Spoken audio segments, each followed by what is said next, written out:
Pria ini baru saja pulang dan pulang terlambat, tapi dia berjudi. Tom segera bersembunyi di sudut-sudut dan tidak berani bernapas. Untungnya, si pembunuh tidak menemukannya. Sementara si pembunuh memperlakukan kesenjangan antara mayat. Tom buru-buru bersembunyi di kamar mandi dengan tergesa-gesa. Dia tidak tahu apakah si pembunuh akan bunuh diri juga. Saya hanya dapat menemukan tempat untuk bersembunyi. Tiba-tiba dia menemukan bahwa ada orang lain di toilet. Pemandangan yang saya bisa mendorong pintu hampir tidak membuatnya takut sampai mati. Keamanan tampaknya telah terbunuh juga. Saya akan memeriksa tetapi takut dengan suara pembilasan.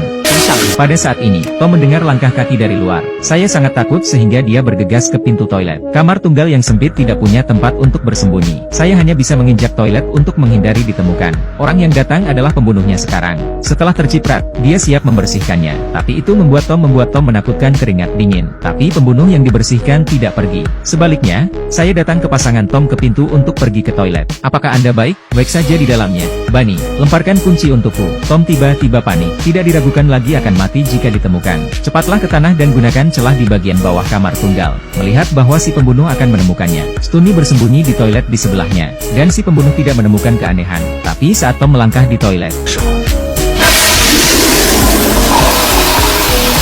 untungnya, si pembunuh berpikir itu disebabkan oleh keamanan. Saya tidak peduli. Baru saja jatuh walkie keamanan Talkie. Berbalik untuk meninggalkan kamar mandi. Tom yang bisa mengambil sisa hidupnya. Tapi saya tidak berani bergerak untuk waktu yang lama. Kemudian si pembunuh datang ke ruang file Tom. Saya melihat bahwa dia membuka kotak-kotak itu. Apa yang tampaknya ingin terbakar. Sisi lain menunggu pembunuh itu pergi tak lama setelah pergi. Tom juga segera memindahkan posisi itu.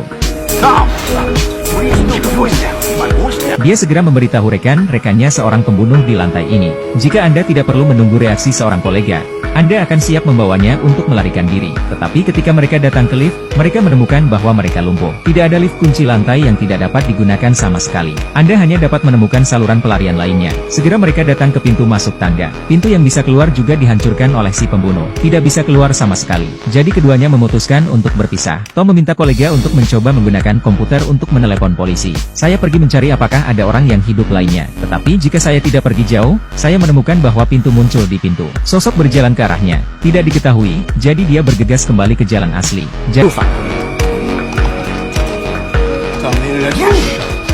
Dan sosok itu sekarang adalah si pembunuh. Tapi saat si pembunuh lewat, dia memperhatikan posisi Tom, dan perlahan datang.